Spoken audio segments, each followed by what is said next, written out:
Welcome back dear students. हम banking chapter start कर चुके हैं और ये बैंकिंग की थर्ड वीडियो है। हम money creation by the bank and functions of commercial bank ये दो टॉपिक कर चुके हैं। आज जो हमारा टॉपिक रहेगा वो सेंट्रल बैंक रहेगा। सेंट्रल बैंक क्या होता है ये समझेंगे और सेंट्रल बैंक के फंक्शंस कंप्लीट कर लेंगे आज हम। One of the most important topic आज का भी। देखिए बेटा, जो सेंट्रल बैंक होता है ये आरबीआई है। अपने आरबीआई को सेंट्रल बैंक बोलते हैं। सेंट्रल बैंक को आप अपेक्स बैंक भी बोल सकते हो या फिर सुप्रीम बैंक भी बोल सकते हो। ये कुछ वर्ड्स आपको याद रखने हैं। सुप्रीम, अपेक्स, सेंट्रल और आरबीआई एक ही बात है। मीन्स अपेक्स बैंक बोल दो या सेंट्रल बैंक बोल दो या सुप्रीम बैंक बोल दो या फिर आरबीआई। और आरबीआई की फुल फॉर्म क्या है? Reserve bank of India. हर देश में एक सेंट्रल बैंक होता है और हमारे देश का जो सेंट्रल बैंक है वो है RBI, reserve bank of India. आपकी नॉलेज के लिए बता दूं, आरबीआई 1 अप्रैल 1935 को स्टेब्लिश हुआ था। क्लियर है? चलिए अब स्टार्ट करते हैं। क्या होता है सेंट्रल बैंक? सेंट्रल बैंक पूरे देश की बैंकिंग सिस्टम को कंट्रोल करता है। नोट इशू, जो मार्केट में आप नोट्स देखते हो 500 का, 1000 का, 100 का, 200 का, वो इशू सेंट्रल बैंक करता है, मीन्स आरबीआई करता है। मार्केट में कितना पैसा आना है, कितना नहीं आना, ये डिसीजन भी आरबीआई का रहता है। अब ये पैसे कैसे आने हैं मार्केट में, कितने आने हैं, कब आने हैं, वो सारे आज हम डिस्कस कर लेंगे। आगे एक बात सुनो, जो 1 रुपये नोट होते हैं और जो कॉइन्स होते हैं वो आरबीआई इशू नहीं करता, उसको मिनिस्ट्री ऑफ फाइनेंस इशू करती है। ये बात आप याद रख लेना। मीन्स मैं ये बोल सकता हूँ 1 रुपये नोट्स को छोड़कर और कॉइन्स को छोड़कर जो भी नोट्स होते हैं या जो भी करेंसी होती है मार्केट में उसको इशू आरबीआई करता है। क्लियर है यहाँ तक? चलिए अब रीडिंग ले लेते हैं। अगर आ जाए आपके क्वेश्चन में कि what is the meaning of central bank, आप क्या लिखोगे? It is the apex bank that control the entire banking system of the country. It is the apex bank means ये apex bank है जो कंट्रोल करता है पूरे बैंकिंग सिस्टम के को एक देश के। RBI issue the notes, RBI notes issue करता है। It control the supply of money in the market। ये बात आप समझ चुके हैं। मार्केट बोल दो या इकोनॉमी बोल दो, एक ही बात है। आगे अब देखते हैं फंक्शंस क्या है सेंट्रल बैंक के।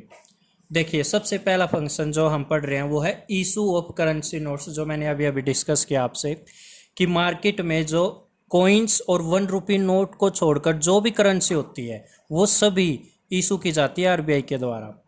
आरबीआई हैज़ द, अच्छा, केवल आरबीआई के पास राइट है ये करेंसी इशू करने का, और 1 रुपये और कॉइन्स को इशू करने का जो राइट्स है वो मिनिस्ट्री ऑफ फाइनेंस के पास है। तो देखिए क्या लिखा हुआ है, RBI has the monopoly. Monopoly means जिसका एकमात्र अधिकार इसी का है। RBI has the monopoly right of issuing currency notes. It brings uniformity. इस लाइन का क्या मतलब है? इट ब्रिंग्स यूनिफॉर्मिटी, ये समझ लेते हैं। देखिए, केवल आरबीआई नोट इशू कर रही है और जब एक ही अथॉरिटी नोट्स को इशू कर रही है तो जो करेंसी आएगी वो बिल्कुल एक जैसी आएगी। वही गांधी वाली पिक्चर आएगी, उस पर वही इंक यूज़ होगी नोट्स में और वही पेपर यूज़ होगा। आप 1% मान के चलो, अगर मान लो कमर्शियल बैंक जो होते हैं वो भी नोट्स इशू करते, क्या पता वो अपनी इंक यूज़ करते या कोई और पेपर यूज़ करते या गांधी की जगह और कोई पिक यूज़ कर लेते। इसलिए यूनिफॉर्मिटी इसीलिए रहती है क्योंकि नोट इशू जो करती है एक अथॉरिटी करती है। यूनिफॉर्मिटी का ये मीनिंग है यहाँ पर। और अगर आपको असल में आपको जो एक्चुअली जो होता है वो भी बता देता हूँ। इकलौता आरबीआई जो नोट इशू करता है वो होते हुए भी मार्केट में जाली नोट्स आ जाते हैं, आपको ये बात पता होगी। तो अगर ऐसा ना होता कि आरबीआई ही करेंसी इशू करे तो आप सोच के देखो कितना ज़्यादा डुप्लीकेट पैसा आ जाता मार्केट में। जब अब भी मार्केट में जाली करेंसी आ जाती है तो तब कितनी आ जाती। इसलिए यूनिफॉर्मिटी रखने के लिए केवल आरबीआई ने अपने पास पावर रखी है नोट इशू करने की। ठीक है, तो आगे देखते हैं क्या लिखा हुआ। But coins and 1 rupee notes are issued by ministry of finance. ये बात मैं आपको बता चुका हूँ कि जो मिनिस्ट्री ऑफ फाइनेंस है ये गवर्नमेंट के अंडर ही आती है, वो 1 रुपी नोट्स और कॉइन्स को इशू करती है। आगे देखिए क्या लिखा हुआ है। Bankers to government. देखो, अगर गवर्नमेंट को पैसों की ज़रूरत होती है तो गवर्नमेंट कहाँ से लेगी पैसे? गवर्नमेंट आरबीआई से लेती है। और मान लो आरबीआई के पास भी पैसा ना हो तो क्या करती है आरबीआई? आरबीआई फिर वर्ल्ड बैंक को अप्रोच करेगी, वर्ल्ड बैंक से पैसे लेकर गवर्नमेंट को दे देती है। क्लियर है ये बात? तो देखना एक बार क्या लिखा हुआ है। If government needs of money then government approach to RBI. इसका मीनिंग ये है, अगर गवर्नमेंट को पैसों की नीड है तो गवर्नमेंट किसके पास जाएगी? आरबीआई के पास जाएगी। आरबीआई के पास पैसे है तो ठीक है, अदरवाइज आरबीआई वर्ल्ड बैंक से या फॉरेन कंट्रीज से पैसा लेकर गवर्नमेंट को दे देती है। आगे यही बात और डिटेल में लिखी हुई है, देखना क्या लिखा हुआ है। Act as an agent. RBI acts as an agent to government. If government needs loan from the World Bank, then RBI will approach to World Bank. RBI also help in collecting tax. But RBI tax collect करने में भी help करती है government का, तो कहीं ना कहीं ये भी एक काम कर रही है आरबीआई गवर्नमेंट के लिए। क्लियर है यहाँ तक? तो मैं एक बार यहाँ तक रिकैप कर देता हूँ। क्या पढ़ रहे हैं? सेंट्रल बैंक पढ़ रहे हैं। और सेंट्रल बैंक क्या होता है? जो अपेक्स बैंक होता है या सुप्रीम बैंक होता है किसी भी देश का, उसको सेंट्रल बैंक बोलते हैं। हमारे देश का जो बैंक है सेंट्रल, वो है आरबीआई। 1 अप्रैल 1935 को वो स्टैब्लिश हुआ था। और फिर हम फंक्शंस ऑफ सेंट्रल बैंक पढ़ रहे हैं, तो सबसे पहला जो फंक्शन पढ़ा हमने वो पढ़ा है इशू ऑफ करेंसी नोट्स। इसमें मेनली ये पढ़ा है कि की सारी करेंसी इशू आरबीआई के द्वारा की जाती है, केवल 1 रुपये के नोट को और कॉइन्स को छोड़कर। और गवर्नमेंट को पैसों की नीड होती है तो आरबीआई के पास जाते हैं। और आरबीआई एज एन एजेंट काम करता है गवर्नमेंट के लिए। क्लियर है ये बात? चलिए अब नेक्स्ट क्या फंक्शन करता है आरबीआई वो पढ़ते हैं। बेटा नेक्स्ट जो फंक्शन है वो देखना, बैंकर्स बैंक एंड सुपरवाइजर। ये पढ़ते हैं क्या? बैंकर्स बैंक, देखिए जो कमर्शियल बैंक होते हैं वो किससे डील करते हैं? मैंने लास्ट वीडियो में बताया था, जो पब्लिक होती है, मीन्स हम जैसे जो लोग होते हैं वो कहाँ डील करते हैं? आरबीआई में करते हैं या फिर कमर्शियल बैंक में? तो हम करते हैं कमर्शियल बैंक। कमर्शियल बैंक कौन से होते हैं? जैसे ये पंजाब नेशनल बैंक है, सेंट्रल बैंक है, सिंडिकेट बैंक है, ये सारे बैंक्स कमर्शियल बैंक है। मीन्स आरबीआई को छोड़कर सारे बैंक जो होते हैं वो कमर्शियल बैंक होते हैं। तो हम अपना पैसा जमा कराते हैं कमर्शियल बैंक में और लोन लेते हैं कमर्शियल बैंक से। तो अब आगे बात आती है, जो ये कमर्शियल बैंक है ये कहाँ पर अपना पैसा जमा कराते हैं? अगर इनको लोन की नीड है तो ये कहाँ से लेते हैं? तो ये जाते हैं फिर आरबीआई के पास। मीन्स अगर कमर्शियल बैंक पैसे जमा कराएगा तो वो आरबीआई के पास, और अगर पैसों की ज़रूरत पड़ेगी तो किसके पास जाएगा? फिर आरबीआई के पास जाएगा। तो मैं ये बोल सकता हूँ जो बैंकों का बैंक है वो कौन है? आरबीआई है। तो देखना एक बार, जैसा रिलेशन हमारा कमर्शियल बैंक्स के साथ होता है ऐसा ही रिलेशन कमर्शियल बैंक का आरबीआई के साथ होता है। इसलिए बोलते हैं बैंकों का बैंक कौन है? Commercial bank, central bank means RBI. पढ़ते हैं बेटा अब ये। RBI has the same relationship with the commercial bank as commercial bank है विद द कस्टमर्स। क्लियर है ये लाइन अब? ठीक है बेटा। नेक्स्ट देखते हैं, lender of the last resort. देखिए ये क्या है।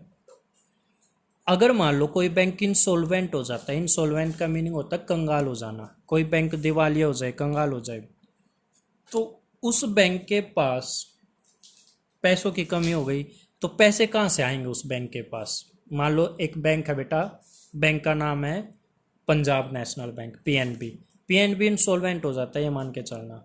तो उस सिचुएशन में इंसॉल्वेंट होने के बाद पंजाब नेशनल बैंक के पास पैसे कहाँ से आएंगे बेटा? वो आरबीआई के पास जाएगा। क्यों जाएगा? आरबीआई क्यों देगा उसको पैसा? आपको मैं एक बात याद दिला देता हूँ, आप याद करो मेरी लास्ट वीडियो, उसमें मैंने आपको एक एग्जाम्पल दिया था। मान लो बैंक के पास 1000 रुपये आए हैं किसी भी बैंक के पास, उसमें से 200 रुपये तो एलआरआर के रूप में रखेगा और बाकी 800 रुपये लोन दे देगा, ऐसे बताया था। और इस एलआरआर के भी 2 पार्ट्स करे थे, एक सीआरआर बनाया था और एक एसएलआर बनाया था। जो सीआरआर बनाया था वो किसके पास जाता था? आरबीआई के पास। तो हर बार ऐसे पंजाब नेशनल बैंक जब सीआरआर वाले पैसे आरबीआई के पास जा रहे थे, इसका मतलब पंजाब नेशनल बैंक के कुछ पैसे जमा थे किसके पास, आरबीआई के पास।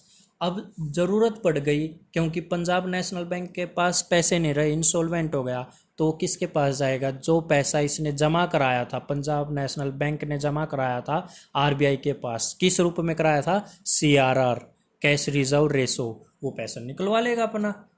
क्लियर है ये बात। मीन्स अगर मान लो किसी बैंक को नीड पड़ जाए पैसों की, तो जो सीआरआर के रूप में आरबीआई के पास जमा कराता पैसा वो निकलवा लेता है। अब इसको पढ़ भी लेते हैं, क्या लिखा हुआ है। If a bank becomes insolvent then RBI help such banks, अगर कोई बैंक कंगाल हो गया तो आरबीआई ऐसे बैंकों की हेल्प करता है। As now commercial banks withdraw means निकलवा लेता है CRR, cash reserve ratio, from the RBI.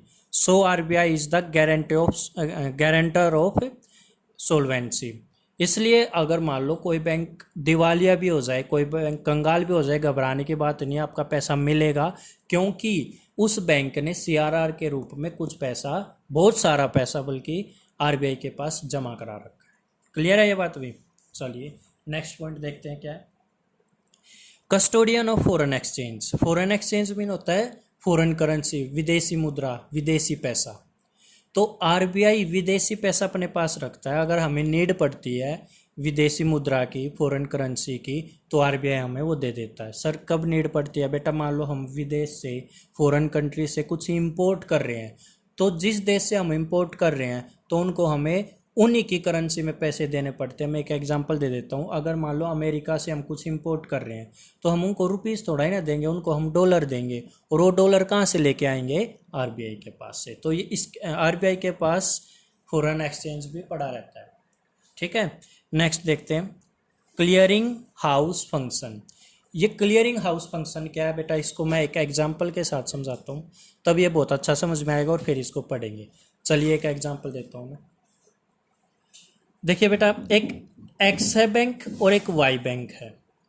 ठीक है, एक्स बैंक ने वाई बैंक के 15,000 रुपये देने हैं, 15,000 रुपीज़ देने हैं, ये मान के चलना, और वाई बैंक ने एक्स के 10,000 रुपये देने हैं, हो सकता है बिल्कुल। एक्स ने इसके कितने देने हैं, 15, और वाई ने एक्स के देने हैं 10,000 रुपये, ये मान के चलना।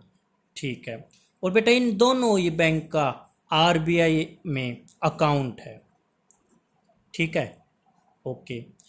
फंक्शन कौन सा पढ़ रहे हैं हम, पता है ना, हम पढ़ रहे हैं क्लियरिंग हाउसिंग। ये फंक्शन कैसे किया जाता है, ये करने के लिए एक एग्जांपल मैं बता रहा हूँ। मैंने अब तक क्या बताया, एक्स और वाई दो बैंक हैं। एक्स बैंक ने पैसे देने हैं वाई के 15,000 और वाई ने एक्स के देने हैं 10,000 रुपये। तो एक्चुअल में एक काम करें, देखो एक तो ये तरीका है, एक्स इसको 15,000 रुपये देगा और वाई इसको 10,000 रुपये देगा। या फिर एक काम करो ना, देखो इधर से इधर आने 15,000 रुपये और इधर से इधर जाने 10,000 रुपये, एक्चुअल में 5,000 रुपये का लेन देन कर दें। समझ रहे हो। तो देखिए क्या होगा, अब इसका एक्स बैंक का भी अकाउंट आरबीआई के पास और वाई का भी है, तो ये आरबीआई बोलेगा कि आप फालतू की टेंशन मत पालो कि आप इसको 15,000 रुपये दोगे। मीन्स एक्स को बोलेगा कि एक्स तो वाई को 15 देगा और वाई फिर तेरे को 10 देगा, ये मत करो।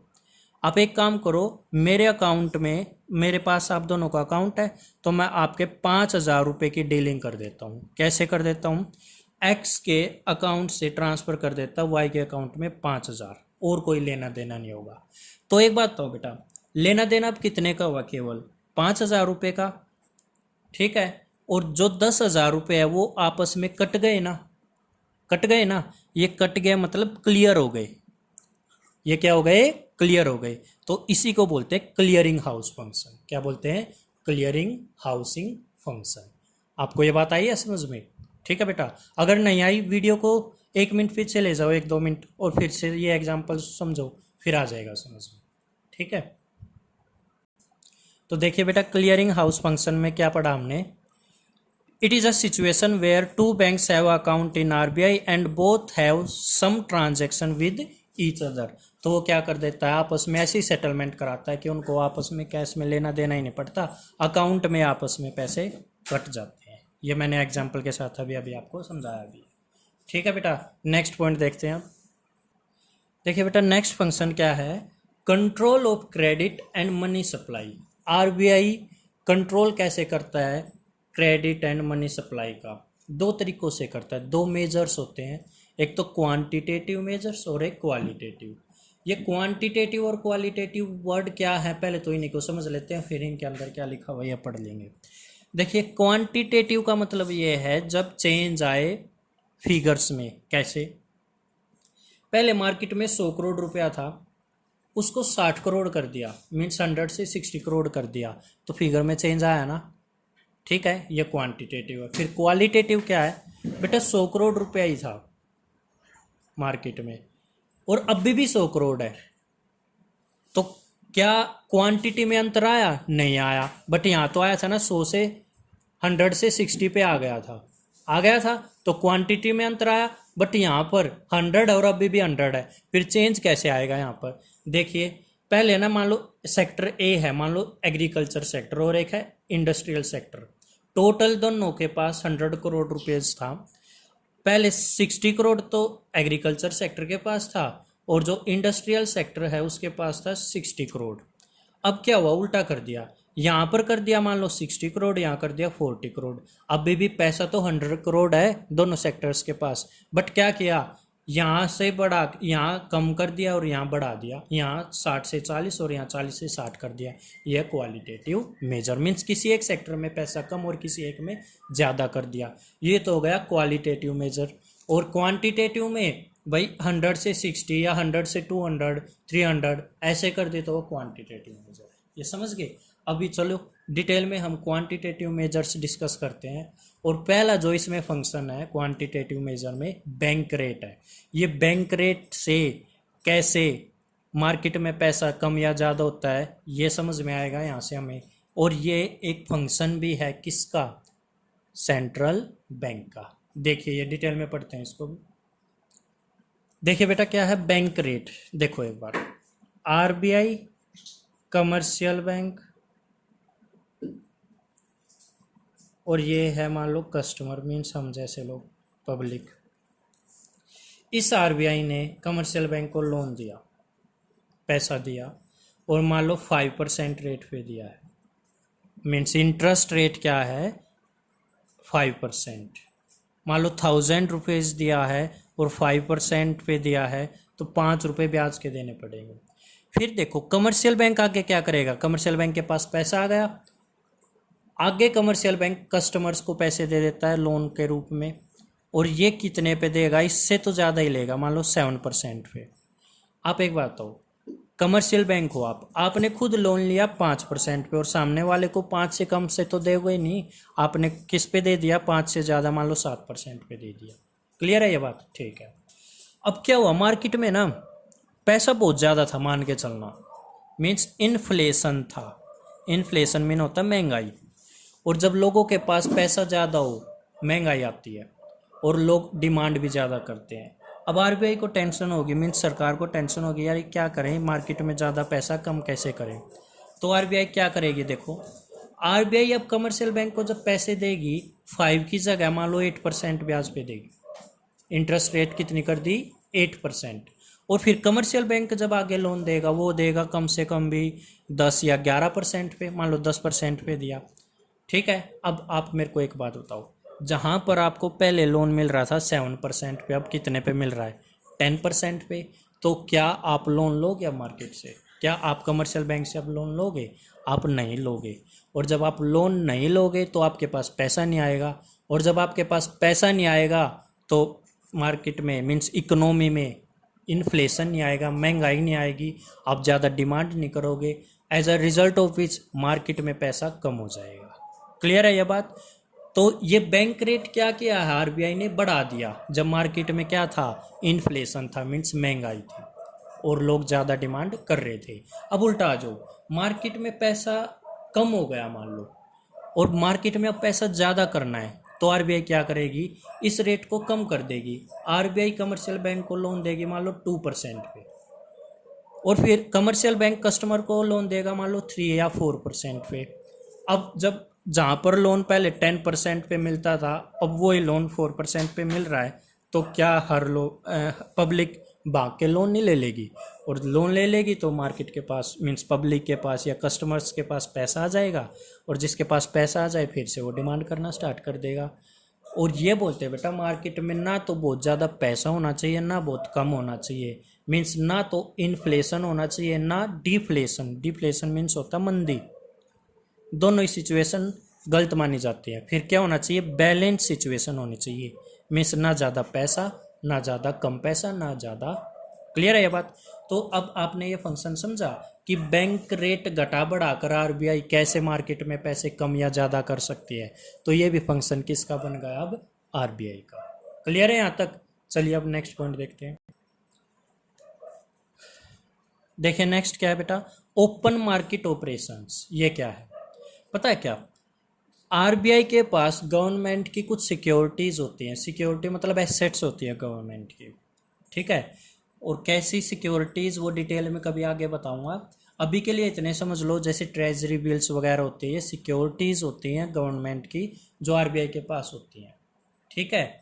अब क्या करता है गवर्नमेंट, आरबीआई क्या करेगा, अगर मान लो मार्केट में बहुत ज़्यादा पैसा है, लोगों के पास बहुत ज़्यादा पैसा, वो पैसा कम करना है, तो गवर्नमेंट आरबीआई पता क्या करेगी, उस सिक्योरिटी को, गवर्नमेंट की सिक्योरिटी को पब्लिक को बेच देगी। अब जब गवर्नमेंट की सिक्योरिटी पब्लिक को सेल करेंगे या बिकेगी, तो वो पब्लिक का पैसा क्या आरबीआई के पास नहीं आ जाएगा। कैसे, जब पब्लिक कुछ चीज़ परचेज करेगी तो पैसे देने पड़ेंगे, और वो पैसा किसके पास आ जाएगा, आरबीआई के पास आ जाएगा, ठीक है। अब उल्टा मान लो बेटा, मान लो मार्केट में कम पैसा है, तो अब क्या करेगी, जो सिक्योरिटी आरबीआई ने पब्लिक को बेची थी वो वापस खरीद लेगी, और जब वापस खरीद लेगी पब्लिक से, तो पब्लिक से जब खरीदेगी तो पब्लिक के पास पैसा आ जाएगा, क्योंकि जब पब्लिक से कोई चीज़ खरीदेगी तो उनको पैसा देना पड़ेगा, पब्लिक के पास पैसा आ जाएगा। तो अब मेरे को ये बात बताओ, क्या ये सिक्योरिटी सेल करके या बेच परचेज करके आरबीआई मार्केट में पैसा कम या ज़्यादा नहीं कर देती है, मीन्स कम भी कर सकती है और ज़्यादा भी कर सकती है। समझ रहे हो, जब ज़्यादा पैसे हो जाएंगे मार्केट में तो ये सिक्योरिटी क्या कर देगी, बेच देगी आरबीआई, और अगर मार्केट में कम पैसा हो रहा है तो ये सिक्योरिटी खरीद लेगी और पब्लिक के पास पैसा पैसा आ जाएगा। इस फंक्शन को क्या बोलते हैं, ओपन मार्केट ऑपरेशन। क्लियर है, देखना क्या लिखा हुआ है, हियर आरबीआई सेल और purchase the government security to control money in the market या फिर इकोनॉमी। ठीक है बेटा। नेक्स्ट फंक्शन है LRR, इसको बोलते हैं लीगल रिजर्व रेशो। ये मैंने आपको पहले भी बताया था, मनी क्रिएशन या क्रेडिट क्रिएशन वाले टॉपिक में, जो मेरी लास्ट वीडियो थी उसमें मैंने आपको बताया है। यहाँ भी थोड़ा सा डिस्कस कर लेते हैं। देखिए एक बार, LRR को हम लीगल रिजर्व रेशो भी बोलते हैं। मैंने आपको बता रखा है फर्स्ट वीडियो में, मान लो हमने बैंक के पास डिपॉजिट कराए हैं 1000 रुपये, तो उसमें से LRR के रूप में मान लो 20% LRR है, तो 1000 का 20% बनेगा 200, तो अपने पास रखेगी और बाकी 800 को लोन दे देगी। ठीक है, अब उस 200 की कहानी स्टार्ट हो रही है। देखो इस LRR में भी फिर आगे 2 पार्ट्स बन जाते हैं, एक CRR और एक SLR। ये 200 रुपीज़ थे, मान लो इसमें से 100 रुपीज़ तो आरबीआई के पास गई। CRR हमेशा याद रख लेना किसके पास जाएगा, आरबीआई के पास। और जो बाकी रह गई SLR, जिसको हम स्टैट्यूटरी लिक्विडिटी रेशो भी बोलते हैं, वो खुद कमर्शियल बैंक अपने पास रखेगा। क्यों रखेगा भाई, मान लो आप ATM में पैसे निकलवा रहे हो तो बैंक के पास पैसे तो होने चाहिए ना, तो ATM में डलवाने के लिए तो वो कहाँ से डलवाएगा, SLR में से।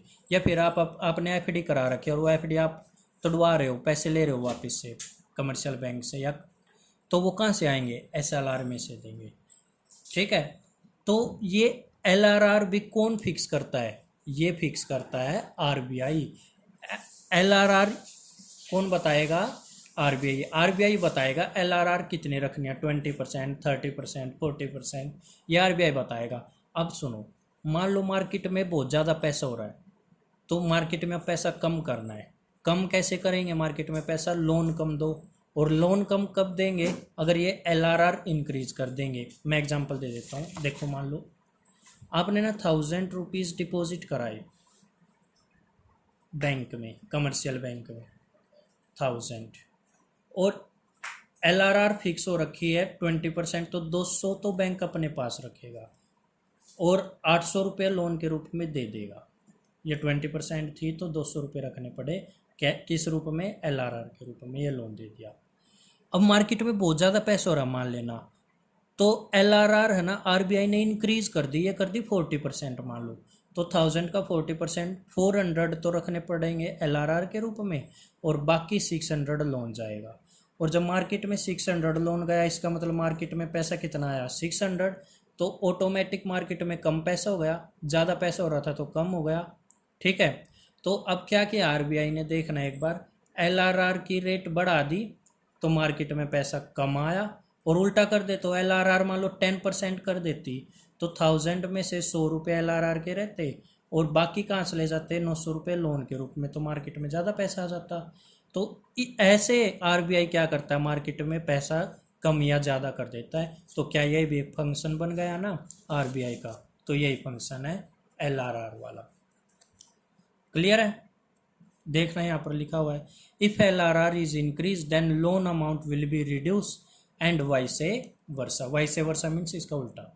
समझ गए ये बात? चलिए नेक्स्ट पॉइंट करते हैं।